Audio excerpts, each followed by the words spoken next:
we go.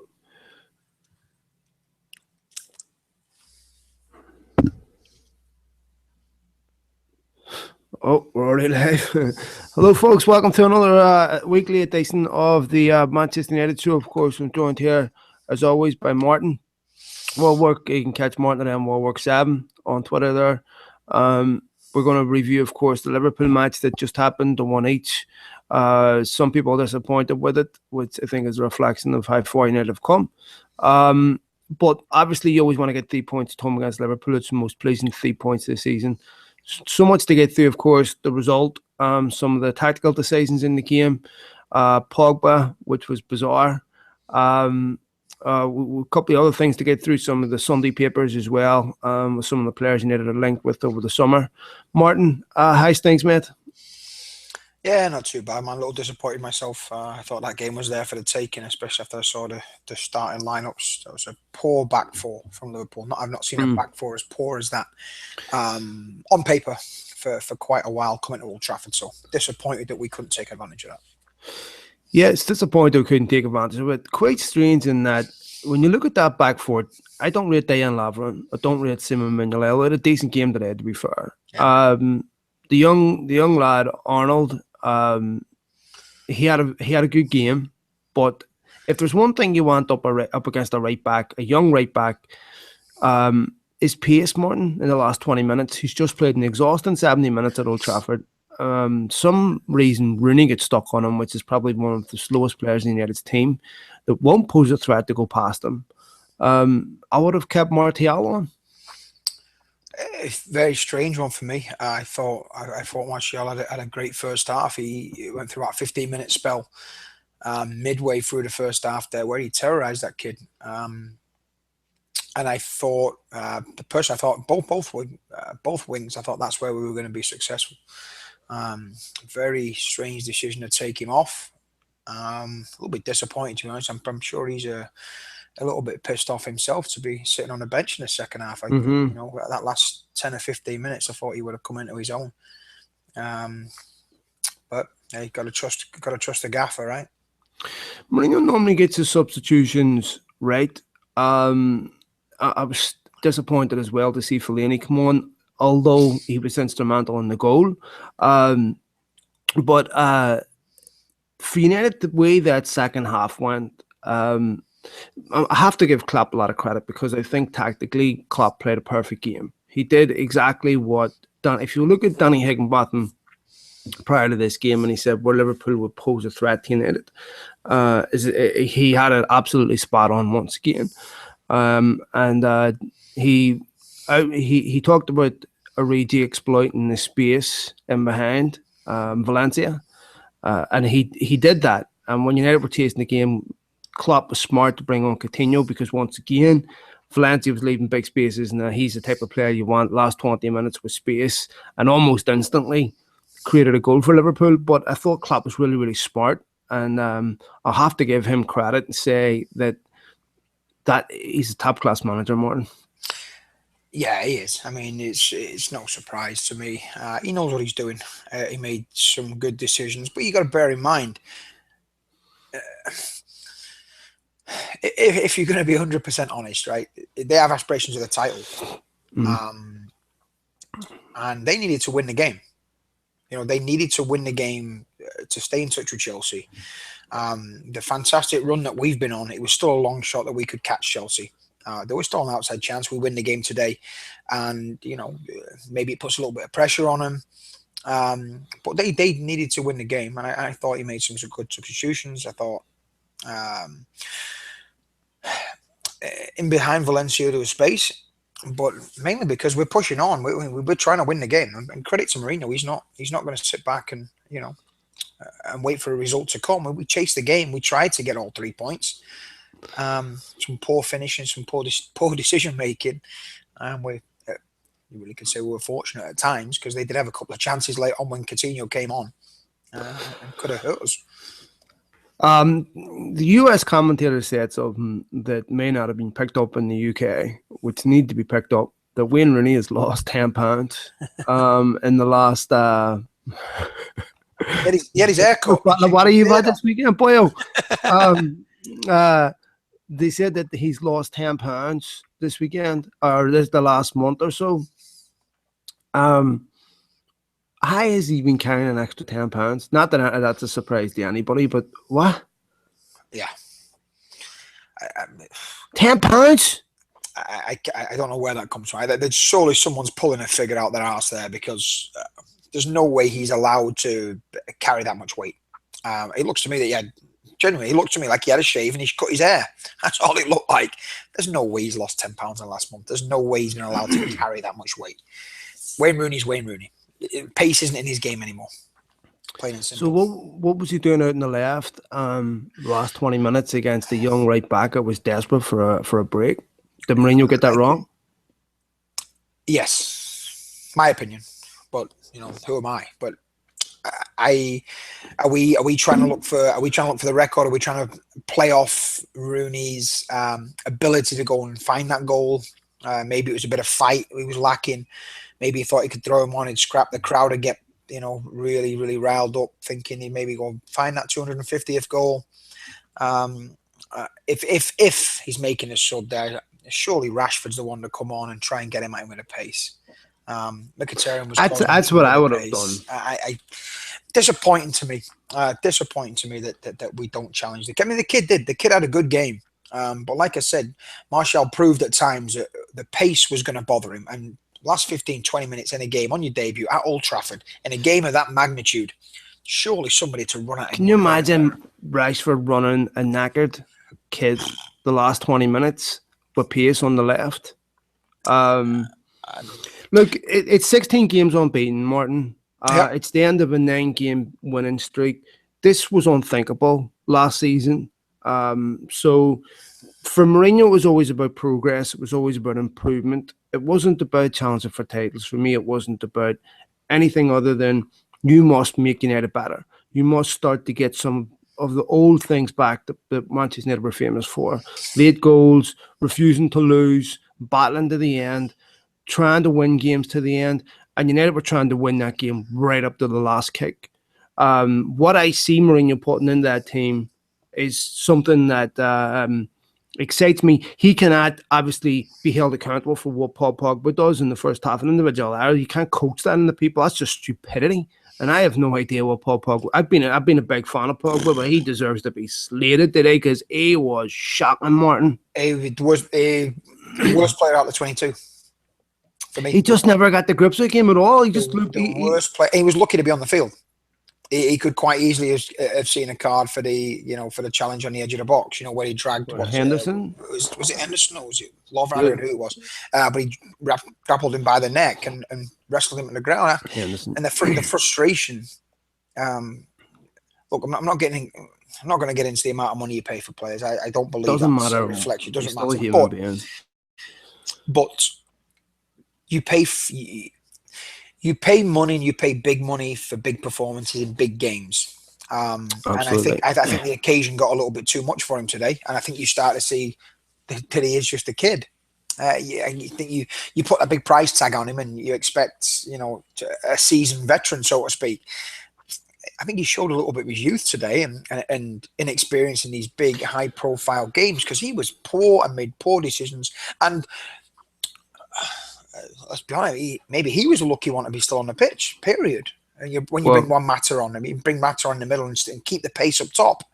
But he was poor. For me, the worst player of the 22, which is saying something. Well, what do you say? You see, if you're going to win these games, you need your big games. You need your big players to step up, right? You need your big players to play well. And Paul Pogba, you're quite right. This is the games that Pogba was bought for to make the difference in, not the whole City games. Right, and as much as I would love to see him score at home in the last 5 minutes against Borough, not Borough games either. Right, brilliant that he did it, and it's great that he's out to do it. But it's these games. These are the games that define you as a United player. These are the games that you can be crap and score against Liverpool and be forever remembered Diego Forlan. This game is so defining in a United career. And whether you're deemed a success or failure or not at Old Trafford and by the fans. So for me, Klopp clearly went out with a game plan on him because he knew that everything was coming through Pogba into Ibrahimovic. And he nullified him really, really well. What Pogba didn't show was the maturity to make the adjustments in the game to deal with what was done to nullify his game, which does show, look, he's a long way from the finished article. Oh, Fantastic talent, absolutely. but a long way from the finished article. Absolutely. I mean, he's got a long way to go, and that's the exciting part. Pogba's been brilliant. I mean, he's been superb. But it's games like today. Look, and don't get me wrong here. And look, I'm sure I'll get some comments here on Twitter and get slated a little bit for questioning him. But he was poor today, and you've got to have as United Worse than fan, poor. we're not. You have a habit of looking through those rose-tinted glasses, don't you? Don't want to hear any negatives about your team. Pogba was poor. Let's be honest. Herrera didn't have his best game. Carrick was shocking first half, and we genuinely didn't do enough to win games. I mean, for me, you're looking at man of the match. It's probably Emre Can. On paper, probably the worst player on the pitch, and he showed up in a big game. Fair play to him. Disappointing, really disappointing. Performance. I thought, going in there, the way we've been playing, I think we went away from that slightly. Decision making in the final third again is not the best, and a couple of chances though that's ravel out of my high school team, by the way. A couple of chances that have come back to haunt us because we've missed a lot of chances in this winning run. Whilst creating an awful lot of chances, especially when we were drawing games earlier on in the season, when we were missing hatfuls of chances. We missed two good chances today. The Pogba chance, the Mkhitaryan/Martial He should have chance. scored. Pogba should score, and Mkhitaryan, Martial between them, and maybe Mkhitaryan takes a better second touch and puts the ball away, or plays a better ball into the box. But Martial's no need to try and flick that. So the game could have been done. I mean, De Gea's made one save, one decent save. Said last week that United missed a lot of chances in games. And you can get away with that in certain games, but in the big games, you're not getting away with that. No. You need to take them.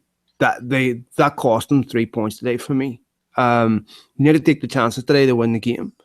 And it's a different game if you need to go ahead first, because then they're not as gung-ho then. Liverpool don't get space that they're getting. And then Origi, for me, has a different game. Once you put Valencia in a situation where he has to go forward a lot, and gets more and more desperate as the game goes on, naturally you're going to get space in behind. Yeah. So the first goal was always important in this. And so I felt if you need to get that first, if you need to score first, I mean, it sounds like an obvious statement, but I think they go on to win the game because I don't think they give Liverpool the space to get back into it. They have some good players, some players that I would never want to touch. That if Klopp doesn't go out and try to address his back four in the summer, that's not a team that I don't think that team can win the league. I don't think they've got a strong enough back four to win the league. With Klein missing, I mean, the kid had a good game. Absolutely, kid had a superb game. Yet to be seen what kind of player he turns out to be. But the other three, Milner's not a left back. Yeah, he's had a decent season. The two centre backs are shocking. Goalkeepers had a good game today, but they've got two poor goalkeepers. That's not a title winning team. He's going to have to make 3 or 4 big additions at the back to make that team a team capable of winning the league. I mean, what was Pogba doing at that corner? He looked like he'd had about 20 pounds on a trampoline. He got twisted around twice, and still don't know why his arms were where they were. It's one of the stranger penalties because I just couldn't figure out what he'd done. Looked like he'd never played a game in his life. Who jumps for the ball like that? Like I said, maybe it's the youth. I think that today was the day you realise he's not 25, 26 years old, and he's just a young boy because he was poor. The 24, you learn how to head a ball. Well, that's true. That's true. I mean, if you don't know how to head a ball, and you're a 90 million pound footballer from a corner. By the way, there was another corner came in, and he tried to head it again, and Martin looked like he headed it with a Rubik's Cube or something. He just went sideways. What happened? Head like a sheriff's badge. Yeah, I know. Like a snooker table. I don't know. Lucky to stay on the pitch today. That's all I can say. It might be one of them days you had to put him out of his misery because today was not his day. I just wonder why.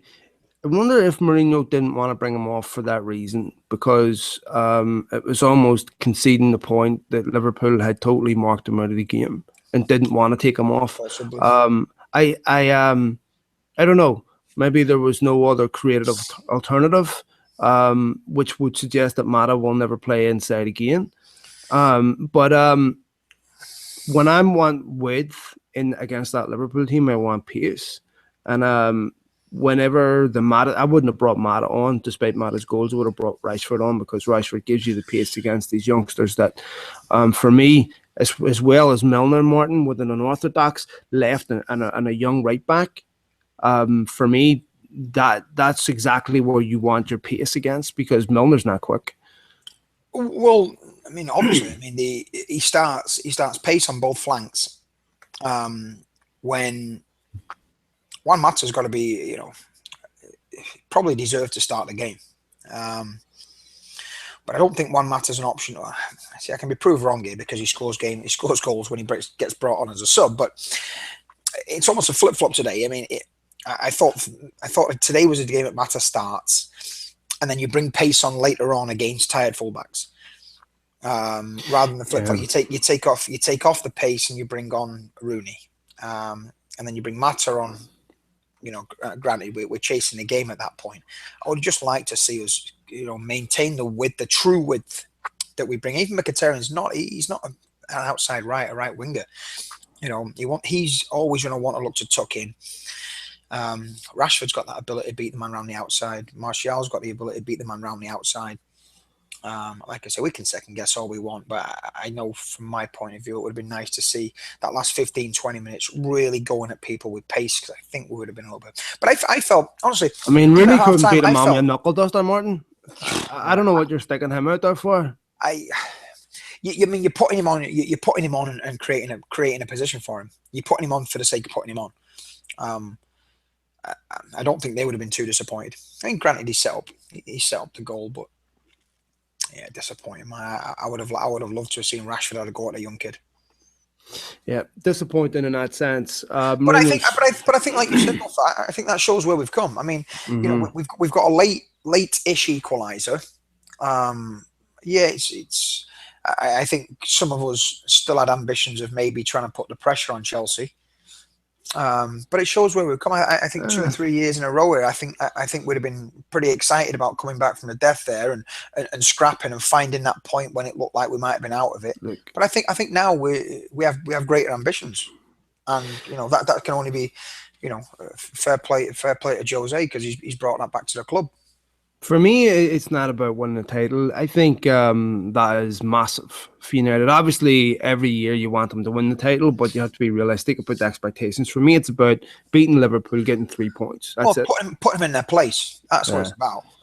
That's the real disappointment. And now you're going to go 3 points this season without 3 points. But I want to address something about this offside goal. Okay, so before Liverpool fans get ahead of themselves. Decisions at Old Trafford again. It wasn't last season when Mamadou Sakho played at Old Trafford higher than Ancelotti's eyebrows. Right? And they should have been kicked out of Europe for that. Yeah. Right?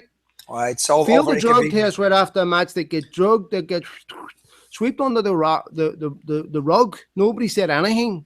Sakho just got a wee fine, wee suspension, and everybody just moved along as if it didn't happen. So don't be talking to me about injustices at Old Trafford and how things have once again you had to get a call in their favour because there's confirmation bias that work here. People seem to forget about the unbelievable amount of decisions that went against United.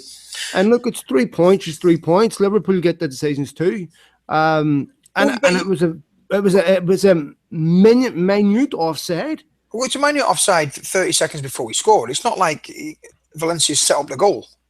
It's not like he's, that ball has come directly in and Zlatan's finished it. It's gone across the box. And it's come back across the box. It's got hit the place of the post. Then it gets back across the box and then the finish. Look, the frustrating part for me, and you hear it on the TV. I don't know.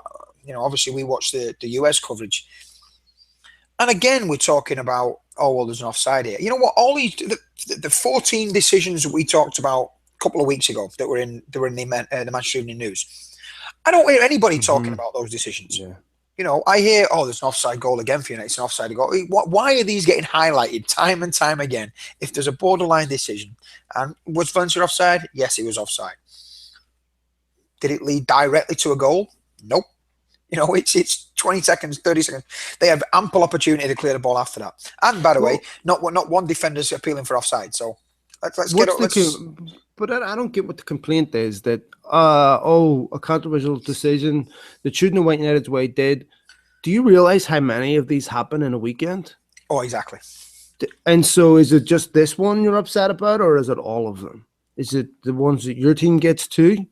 Because as long as you've got human beings refereeing a game, who to me, referees are not going out with the intent of deliberately um, uh, uh, robbing teams. I will say this, and I've said this on the show before. I think the standard of refereeing in the English Premier League is poor. Yeah, I agree. But I would also say it's a very, very hard job. And if you want to eliminate these things, there's only one way of doing it, and that is to bring in video evidence. No video evidence, you have to tolerate these things. Oh yeah, it's Simple inevitable. as That's that. going to come in. It's coming in the game. There's too much money in the game now to be getting decisions wrong. It's only a matter of time before that comes in. But like you say, until then, you've got to live with it because over the course of a season, they all pretty much even themselves out. And there's poor decisions that go for you. There's poor decisions. I actually don't think they do. I think the teams that attack the most, Whoa, yeah. here's the thing. I seriously doubt if they even themselves out the most. The teams that attack the most should be the ones getting the most decisions. If you spend 80% of the game in somebody's box, then you should be getting more decisions than Swansea. Well, it's the same. It's the same argument as if you're defending the majority of the time, then you're probably going to get more sending off because Yeah, you're going to get more dodgy penalties given against you because you're and constantly there's chasing the more ball. time spent in your box. Yeah, Right? it's a good way to look at it. Yeah. So, it so to me it probably doesn't even themselves out over. But if you're a good team, you get the benefit of the doubt of most decisions. A lot of decisions will go your way. That's just a fact of the matter. Any top six team over the course of the season will get more decisions in their favor than anybody else because you're given if you've got 10 controversial decisions in a game of players going down in a box or whatever, inevitably it's going to go your way. But look, we brought in goal line evidence. Who's complained about that slowing down the game once? And it's not. Not once. No. It's too high profile now to be getting basic errors wrong, and they've got to come to some conclusion on how we can eradicate the really really bad decisions. So we'll see. I mean, it's going to come in. Anything else from that Liverpool match, Morton, you want to get into? No, I mean, look, it's disappointing to not get the 3 points. It's disappointing tactically how we addressed it, substitution wise. Why did he take Carrick off at halftime? I thought Carrick was poor, and I don't think Carrick, for me, was going to have an influence in the way they were playing. I think we could afford to be a little bit more attacking and slot Herrera slightly deeper, but he's not going to play his deeper role. And I think at least Jose gets a little bit of credit there for going after the game. He knows we needed the points, so. All right. I had no problem with that one. Take a quick look at some of these newspapers. Nemanja Matic linked with United this summer by Steve Bates in the Sunday Mirror, I believe it was. Rate that on a 1 to 10. Does Nemanja Matic come to United in the summer? 6. I think there's more chance he comes than he doesn't. In that, Jose brought him to the club, right? Jose took him to Chelsea. Yeah, brought him from Benfica. So he's right off the bat. We know. Could well have been. I know he was certainly a Jose favourite though. Definitely a Jose type of player, big, strong, powerful, sit in front of the back four, protect the back four. It would make sense because he's certainly the type of player that we're going to be in the market for. United should get one of their Chinese sponsors to ban. Oh, Jesus. Don't get me started on China. What have you ever heard such sanctimony in your life? Chelsea fans moaning over Chinese clubs banning Over their money, players. You're really going to leave us just for money? the Come club was on built, the now. club was built on it. Not for that. Not for that Yeah, nonsense now. stop Right. that. So I don't. I mean, look, Nemanja Matic is an excellent player. Brilliant defensive midfielder. Obviously, United need to address that this summer Yeah, with Carrick. Carrick cannot play every week. Would Matic, if United could get him, no, Mourinho would take him in a second. But Chelsea are not going to sell Nemanja Matic to Manchester United, not in a million years. Especially with the way they're losing players at the minute to China. And Matic is not going to strap to join United.